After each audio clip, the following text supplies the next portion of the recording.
don't mean to brag, but I may have just found a way to finally unite America. Because I've recently discovered that Republicans and Democrats, two groups that would ordinarily argue over the color of the sky, do actually agree on something. And no, I'm not talking about their love of taking credit for things they had nothing to do with. I'm talking about debt, baby. More specifically, they don't like it. And to prove it, I'll be reacting to clips of politicians and political commentators on both sides of the aisle speaking out against different types of debt. And let me just tell you, I don't have any skin in the game. I have no political backbone. Do not at me. I am just simply responding to what they're saying. I don't know or care about who these people are except Bernie. Protect that man at all costs. Let's hop into the political waters, shall we?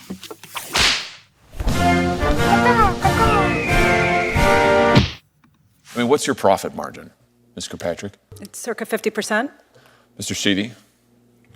Slightly higher. Higher than 50% profit margin? Slightly higher than MasterCard, yes. Yeah, that's incredible. 50% profit margin. I mean, that's absolutely unbelievable. What's the answer to the Walmart question, by the way, that Senator Welch posed to you? What's Walmart's interchange fee that you negotiate with them? I don't have it with me today. You don't have any idea whatsoever? Is it higher or lower than 2.5%? Walmart negotiates their rates based on the business that they do with us. Meaning they're big, they're really big, they're gigantic, so they get a better deal than Mr. Callahan or most small businesses in Missouri. Is that what you're telling me? Yeah, Senator, we have volume discounts that we offer to some merchants. I suspect Walmart is one of them. When you've got Walmart and other major competitors getting charged much less than you are, why in the world would you stick with these guys? I mean, why is it that small businesses continue to use Visa and MasterCard when you're getting charged so much more? It's in my opinion, it's a matter of convenience for the customer, and customers matter to our business. Maybe is it because that Visa and MasterCard are effectively monopolies? They control 80% of the market? Certainly part of the 80% of the market? Let's talk about what you're doing to consumers who hold your cards.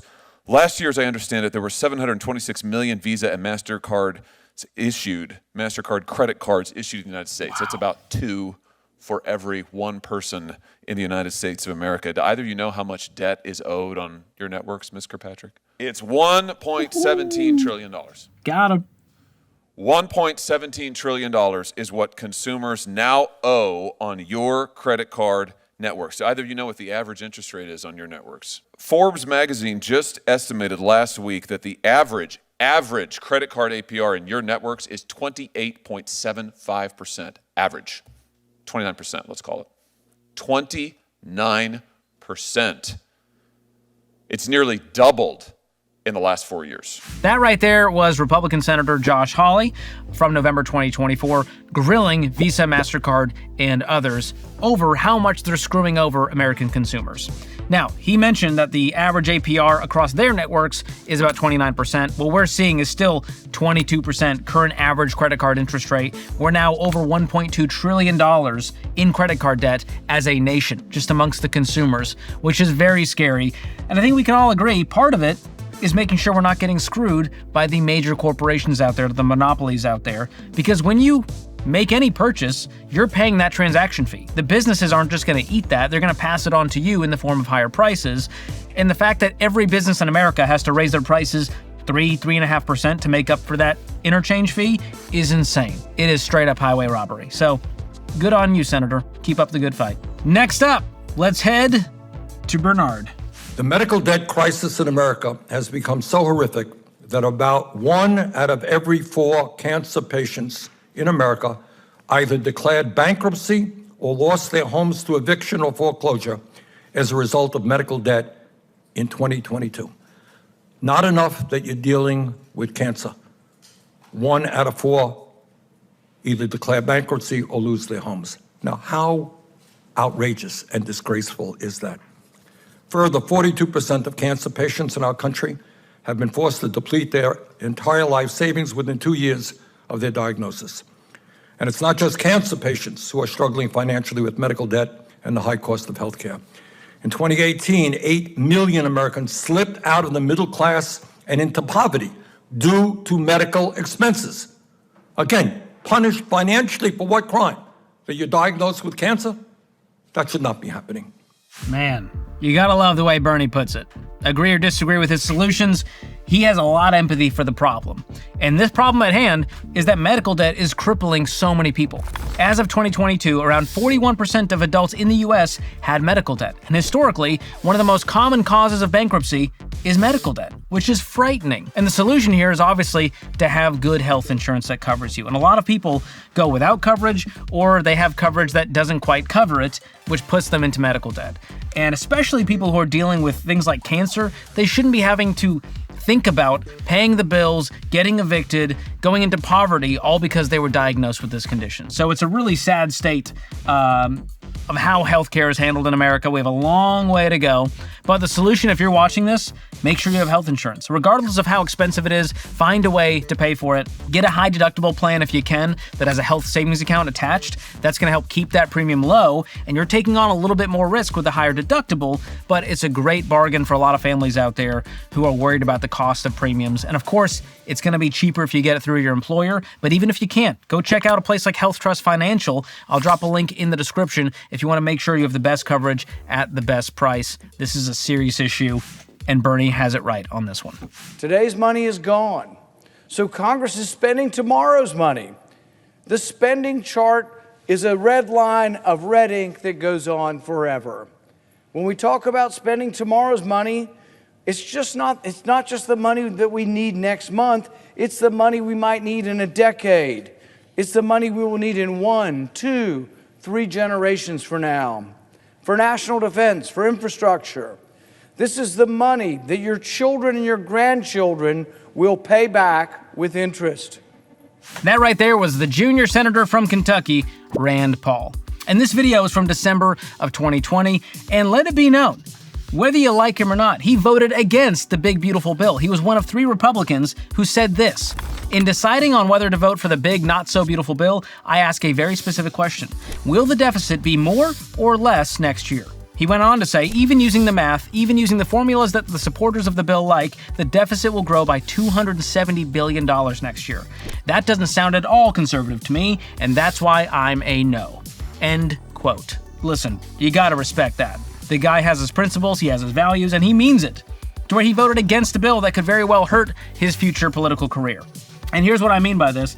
He's saying that he doesn't want to see his grandchildren pay the interest for spending money that is not ours. That future money that will come in is already being spent by Congress. That's how out of control this is. And the big beautiful bill, as you may know, is going to increase the deficit likely by $3.4 trillion, not reduce it, not get us out of debt. We are just going further in, baby, and it's someone else's problem because the government keeps kicking the can down the road. And to prove it to you, here is the National Debt Clock, which is one of the most frightening websites in all the land. We're currently sitting at $37.26 trillion, and as you can see, that number is going up by hundreds of thousands every few seconds, which is not comforting, to say the least. And I probably shouldn't have made this my home screen, but I like a little anxiety in my life. What can I say? What can I say? And speaking of people who don't like debt, let me tell you about my friends at Fairwinds Credit Union, a sponsor of today's video. Unlike those big national banks that slap their names on the side of football stadiums, Fairwinds doesn't shove debt in your face. In fact, they encourage their customers to get out of debt. And their customer service team is the best of the best. So, no more dealing with this. Transferring you to a real person. Estimated wait, 3 to 4 hours. Ain't nobody got time for that. The best way to get started with Fairwinds is to sign up for their Smart Bundle. You'll get their Spend Smart checking account, their Save Smart high yield savings account, and free nationwide access to over 33,000 ATMs and 5,000 credit union partners. So go to fairwinds.org/Ramsey to sign up for the Smart Bundle, or use the link in the description. Let's get back to more money in politics. Well, in 2009, Sallie Mae's CEO said, quote, "If a borrower can create condensation on a mirror, they need to get a loan this year in order to put their subprime lending in place." Navient forwarded wrong information to credit reporting agencies saying that permanently disabled veterans had defaulted on their loans when they hadn't. Then you have ITT Credit Union issuing and using financial aid staff to rush students through an automated application process when they knew that they have projected default rates as high as 64%. Is that correct, Ms. Hugh? Yes, They knew that they were issuing loans that they knew had a default rate of 64%. Yes. So they were setting people up to fail. Wow. You heard it there. There's AOC from September of 2019 just ribbing into these student loan companies for screwing people over. And this is crazy, and we're seeing more and more of this happen. Think about it. Most people who sign up for student loans were just sort of hurried through the process, signing on the dotted line. They're not reading through 19 forms and all the fine print. They don't know what's going on behind the scenes with these companies peddling student loan debt with insane rates without fully understanding what they were getting into. So I feel for a lot of the borrowers out there. Yes, they sign on the dotted line, it's their responsibility, but it's not all their fault. This stuff was pushed so hard behind the scenes by predatory companies who intentionally were trying to screw people over, knowing that 2 out of 3 would default. They wouldn't be able to make the payments. And I've reacted to multiple videos on this channel of people going, I paid my student loan debt for months, for years, and the balance didn't go down, it went up. Because they got caught up with these income-driven repayment programs, they didn't understand that their minimum payment wasn't enough to really attack the principal, and the interest was high enough that it grew the balance. And today, the average student loan debt per borrower, $38,883. And that's a lot of money for someone making 40, 50, 60K to attempt to pay off. So what do? They go after these programs that tell them, hey, don't worry about your payments, put it in deferment or forbearance, not understanding the interest can still accrue, making the balance grow, making it balloon, making it feel impossible to get out. So here's the key. You gotta attack it. You gotta just work your way through it with the debt snowball. List your debts smallest to largest, ignore the interest rates, and just start plowing through it. Get your income up as high as possible, expenses down as low as possible, and just get rid of it once and for all, because no politician is going to forgive this debt. We found that out the hard way with the Biden administration. They tried, Supreme Court shot it down, and it's not on the cards anymore. So it's up to you to pay off your student loan debt, whether you like it or not, whether you understood what you were going through or not. And I do think these predatory companies should just all go to jail. That's my hot take. Here in Alabama, there are 4 times as many Payday lending stores as there are McDonald's. Think about that. Because there are a lot of McDonald's. The folks who run these things, in theory, what they'll say is these loans help you deal with a one-time expense. So your car breaks down, you got to get to work, you go there, cash your check real quick, or get a quick loan, and then that's the end of it.